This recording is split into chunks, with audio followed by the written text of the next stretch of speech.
بسم اللہ الرحمن الرحیم۔ السلام علیکم ورحمۃ اللہ وبرکاتہ۔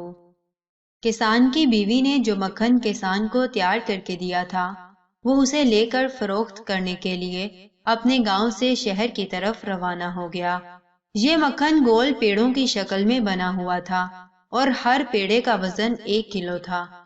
شہر میں کسان نے اس مکھن کو حسب معمول ایک دکاندار کے ہاتھوں فروخت کیا اور دکاندار سے چائے کی پتی، چینی، تیل اور صابن وغیرہ خرید کر واپس اپنے گاؤں کی طرف روانہ ہو گیا۔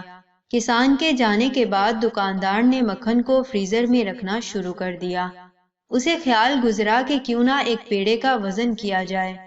وزن کرنے پر پیڑا 900 گرام کا نکلا۔ حیرت اور صدمے سے دکاندار نے سارے پیڑے ایک ایک کر کے توڑ ڈالے، مگر کسان کے لائے ہوئے سب پیڑوں کا وزن ایک جیسا اور 900 گرام ہی تھا۔ اگلے ہفتے کسان حسب سابق مکھن لے کر جیسے ہی دکان کے تھڑے پر چڑھا، دکاندار نے کسان کو چلاتے ہوئے کہا کہ وہ دفع ہو جائے۔ کسی بے ایمان اور دھوکے باز شخص سے کاروبار کرنا اس کا دستور نہیں ہے۔ 900 گرام مکھن کو پورا 1 کلو گرام کہہ کر بیچنے والے شخص کی وہ شکل بھی دیکھنا گوارا نہیں کرتا۔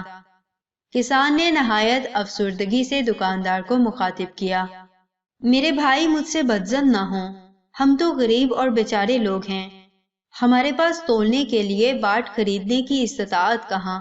آپ سے جو 1 کلو چینی لے کر جاتا ہوں اسے ترازو کے ایک پلڑے میں رکھ کر دوسرے پلڑے میں اتنے وزن کا مکھن تول کر لے آتا ہوں۔